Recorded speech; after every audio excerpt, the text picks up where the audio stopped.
కేసీఆర్ గారు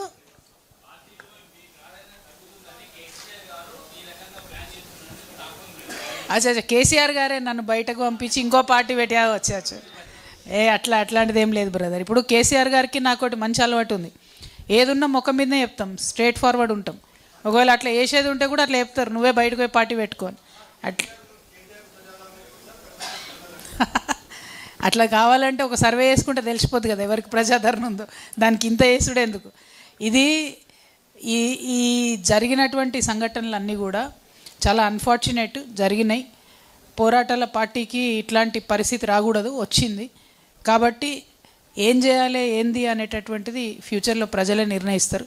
కాకపోతే నన్ను పార్టీలకి వెళ్ళి బహిష్కరించింది కేసీఆర్ గారే, సస్పెండ్ చేసింది. ఆ రోజు లెటర్లో అయితే అది వారి ఆదేశాల మీదగానే ఉన్నది, సంతకం వేరే వాళ్ళది ఉన్నది, కానీ నిర్ణయం సార్దనే చెప్తా ఉన్నారు.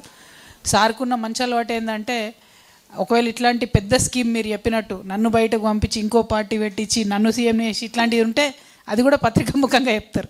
కాబట్టి అంత సీన్ లేదు, స్ట్రేట్ ఫైట్ ఇది, स्ट्रेट फाइट।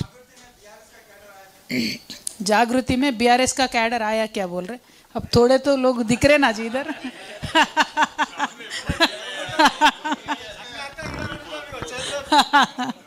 థ్యాంక్ యూ అన్న. ఏం సంగతి చెప్పండి. ఆగండి ఆగండి ఆగండి ఆగండి అన్న చెప్పండి.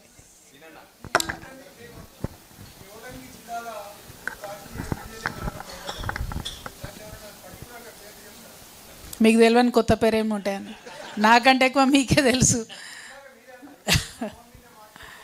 100% ఎమ్మెల్యేల కారణమని చెప్పిన నేను, అంటే ఇన్ని రోజులు చెప్పలే, ఇప్పుడు చెప్పిన. ఒకరు ఇద్దరని పేర్లు తీసుకునే అవసరం లేదు, ఎందుకంటే ప్రజలందరికీ తెలుసు ఎక్కడేం జరిగిందన్నది.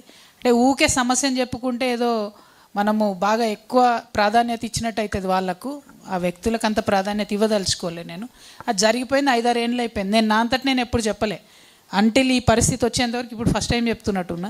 సో నేనేమంటున్నా అంటే, ఒక పార్టీలో జరగకూడని ఇట్లాంటి సంఘటనలు జరిగినప్పుడు కూడా రివ్యూ లేకపోవడం, ఆత్మపరిశీలన చేసుకపోవడంతోనే ఇబ్బంది అయింది.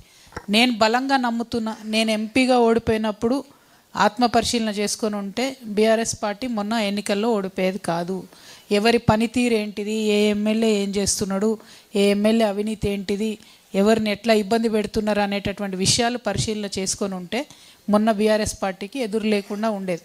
అది జరగలేదనేదే నా బాధ. రిపీటెడ్గా చెప్పిన నేను, అది జరగాలే.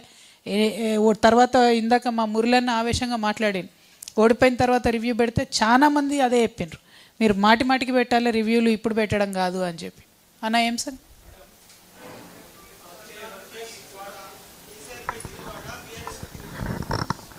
తిరుగుబాటు చేసే అవకాశం ఏడిచ్చిరన్న వాళ్ళే బయట పడేసారు కదా.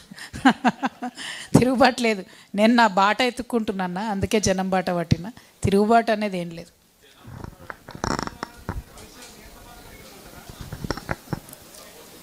నాకా అన్న, వాళ్ళకే దిక్కులేదు కాంగ్రెస్కి, నాకేం సపోర్ట్ చేస్తారన్న. జనం ఇప్పుడు కాంగ్రెస్ పార్టీ ఎమ్మెల్యేలు పోతే కొట్టేటట్టున్నారు.